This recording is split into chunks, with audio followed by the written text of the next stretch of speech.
Well, in design thinking, we are looking through the customer's lens, and it enables us to continuous iterations to develop new products, services, business models, or strategies which are highly relevant for our clients. Yeah, we offer design thinking workshops and trainings, and we also support our bigger projects with our design thinking approach. Our design thinking coaches are industry experts, functional experts, deep into technology or in marketing.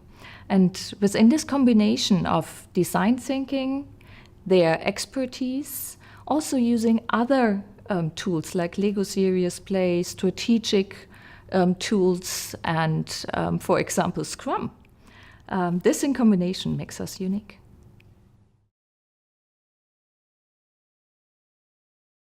The key message is iteration and looking through the customer's lens, walking in their shoes, ideate on new services, prototype, test, and then start from the beginning if this is not good.